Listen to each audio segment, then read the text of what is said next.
everyone. Welcome to visionrecordingstudios.com and visionmixstudios.com, along with Vision Recording CT, our YouTube channel.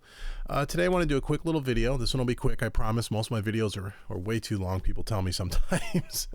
But I try to teach you as much as I possibly can and give you as much content as possible. But today we're going to do a quick one. I get quite a few emails this week regarding drums.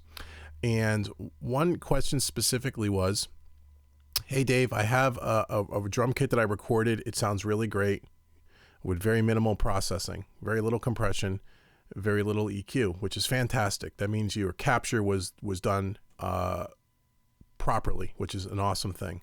But now when I mix it into the rest of the song, it loses that punch. I can't get it to pop out of the mix and sound big and full without over compressing it and making it sound over compressed by compressing each individual tracks, kick, snare, hats, toms, overheads, rooms, so on and so forth. Did I have any ideas on how he could solve that problem, get that big sound without making it sound over compressed and making it cut through the mix? Yes, I do. And it's called parallel drum compression. Some people call it a crush drum bus. Some people call it parallel drums compression. I call it P drums for parallel drum compressing. So here we are in Studio One. Let's take a listen to this drum track. Now this drum track, again, was captured very well, much like the person who wrote in the email, had a great sounding kit on its own. And here's all my drums in brown. We have a kick. I have a sample for the kick as well. Snare, top, bottom, hats, 3 toms, overhead, room on a tambourine track. Excuse me. And here's my inserts, and I'm not using any compression on any of the inserts here. I'm using some Slate Digital plugins, which if you've seen my other videos, you know why I use Slate Digital stuff. A little bit of EQ, and that's it. All of my drums on individual tracks, not one of them has a compressor on it. So let me give you a listen to what this sounds like. And I have all the drums bussed out to a drum bus, and on that drum bus I have a compressor, which we'll talk about in a second, but for now I'm going to bypass that compressor. So I'm just compressing the overall kit on the drum bus, and then I have a P drums bus, or for parallel drum compression, which we'll talk about in a second, which I'm going to mute right now. So all you're going to hear is the raw drum tracks with some Slate Digital plugins without the drum bus compressor. So here we go.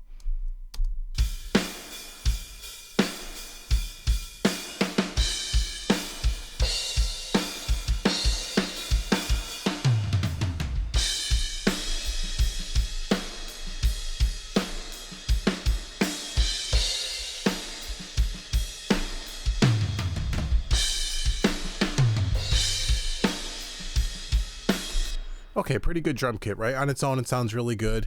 Again, all we're doing is a little bit of EQ, running things through a tape plugin, the Slate Digital stuff, the virtual console, and some EQ. That's it. There's no other plugins on these inserts, as you can see. Okay? And that sounds pretty good. So that sounds pretty good on its own. So how do we bring that a little more to life? Well, the first thing I do is I run it through a drum bus, as I showed you, and I put a compressor on that drum bus. And I'm just happen to be using the Universal Audio Fairchild, but you can use any compressor. And what I'm using this for is to really not compress it a whole lot. Maybe we're compressing about 1 dB. I'm using this particular plugin to give that more color and tone to the drum kit itself. And you can do this with any kind of compressor. So let me give you a listen to what it sounds like when the compressor's off, like we just listened to, and then what happens when I flip it on, what it does. Listen to the kick drum and the snare drum in particular.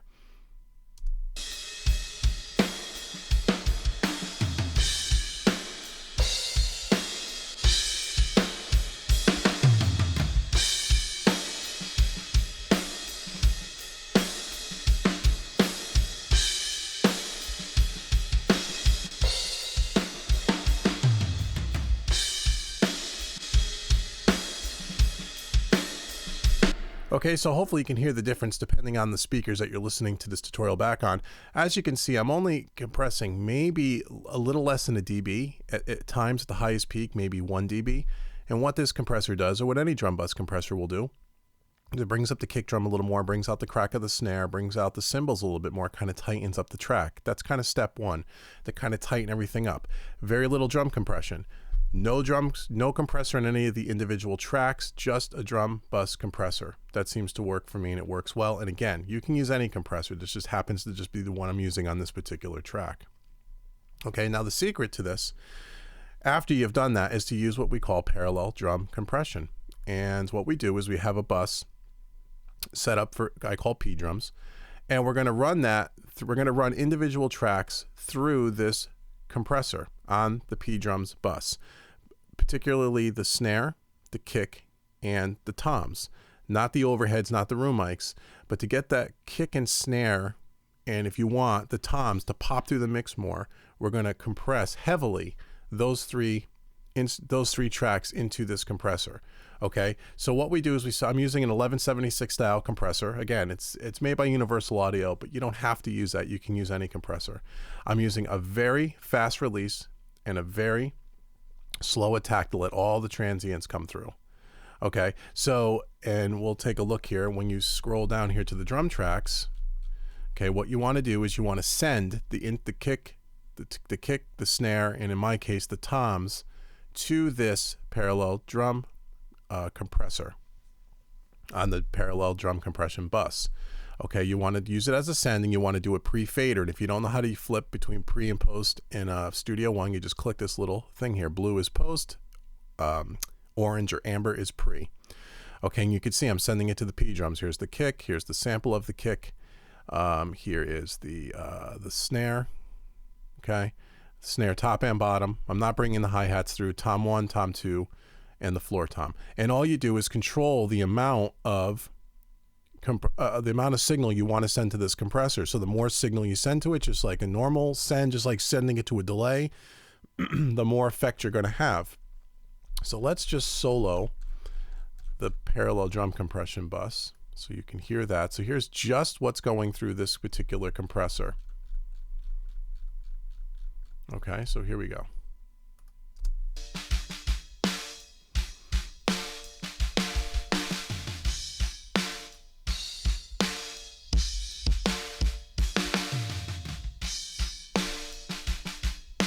Okay, so you can hear there as I'm turning up the send, you can hear the kick drum was getting a little distorted, and I did that on purpose so you can hear what the effect is. So what you want to do is blend this to taste, and as you can see, we're really squashing the hell out of this thing, and it sounds lousy on its own, right? But listen to the snare drum and the kick.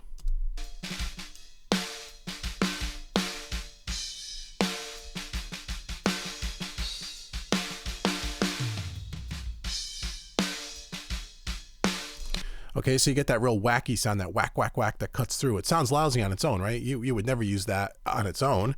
Okay, so now what happens when you take that and you've overcompressed the kick, the snare, and the toms, and now you blend that in. Okay, so we're going to start with it all the way down here, and let's just blend in this P drums with the regular drums. So here's the regular drums again, with the Fairchild in the on position. So we have that going through the compressor again, only compressing about a dB just to tighten up the drums, and then we're going to bring in this parallel drum compression to give it that cut through the mix type of a sound you're looking for. So here we go.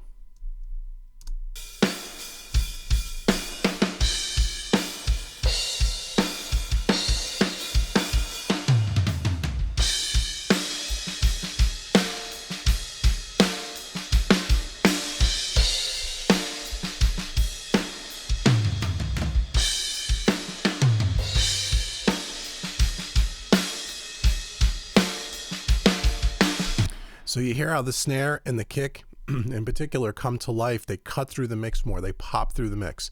So I'm going to toggle this on and off. I'm going to mute it on and off. And all you do is blend this into taste. What sounds good to you? If it sounds good to you, it is good. It brings a little more life, a little more excitement to the drums, and it'll help it pop through the mix more. What I'm going to do is I'm going to turn this entire mix on and bring it in and out just so you can hear the difference. But let's just do it in solo again on its own. So listen to when I mute this P drums bus. What the drums sound like on its own, which we thought sounded really good before we added the P drums, and then what happens when I unmute it and bring it in.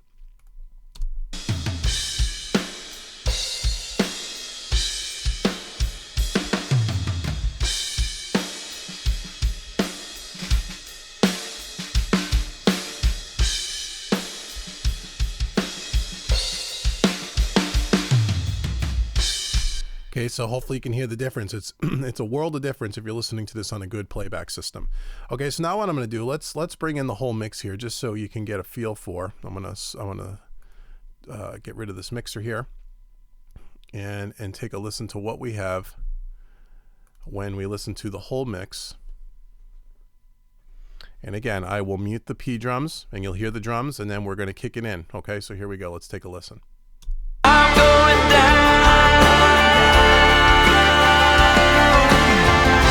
I'm gonna be buried alive. I'm gonna be buried. I wanna show my heavenly. The man I used to be has finally died. I'm going down to the river, Lord. I'm gonna be buried alive. I wanna show my heavenly Father the man I used to be has finally died. Okay, so there's the difference. So you can hear the snare instantly cuts through the mix, so the tom fills. There's a few little tom hits there that cut through much better when you do have the P drums enabled. As soon as I mute that parallel drum compression bus, all of a sudden the drums kind of lose its life. It almost kind of gets sunk back into the mix. So one more time, take a quick listen, and hopefully you'll hear the difference.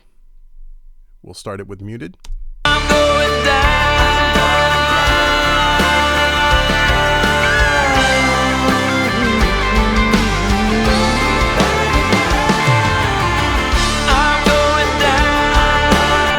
So there you have it. So use parallel drum compression if you're looking for the drums that already sound great to pop through the mix more. That is the trick. Engineers have been using this for years and years and years and years and years. It's a great trick, and when I first stumbled onto it many years ago, I use it all the time. It's very rare that I don't use parallel drum compression on any kind of pop or a rock track, almost always, because it just gives that little more excitement. And again, you can blend it into taste. You don't have to overuse it. You just want to bring it in enough just so the drums kind of cut through the mix. So I hope that was helpful. I hope that answered my subscriber's question. Again, please please subscribe on YouTube. Check out the website, visionrecordingstudios.com, visionmixstudios.com, for personalized and customized training for you aspiring audio engineers. And thanks so much. We got over 1,000 subscribers this week, and I really do appreciate it. I'm glad these videos are helping. I know there's sometimes on the long side, like this one is probably going to end up being. But I have a hard time making a video that's only 3 minutes long, like a lot of other people. I don't feel you can get the content and really get in depth to really teach people some stuff when you only do something that's 3 or 4 minutes long. So I try to keep these videos as short as possible, but sometimes I get onto a rant. I really want to explain things, and I do apologize for that. And but most people seem to like the videos, and I really do appreciate it. Hopefully it's helping some of you. Again, there's many ways to skin a cat, as they say. This is not only one way to do it. You can do this and get the same effect many different ways. This is the way I do it. It works for me. It works for my clients, and this is why I'm teaching it to people. So hopefully it was helpful. Have any questions? Feel free to email me at visionrecordingstudios@yahoo.com. And again, check out the website. Please subscribe. Please leave your comments below. Let me know what other kind of videos you want to see, and we will be posting more videos in the future with a brand new studio tour video, which is coming up sometime next week. Got a lot of new gear and stuff, and I want to show that to you guys. So until next time, thanks for stopping by, and I hope this was helpful, and I will talk to you soon. Take care, everybody.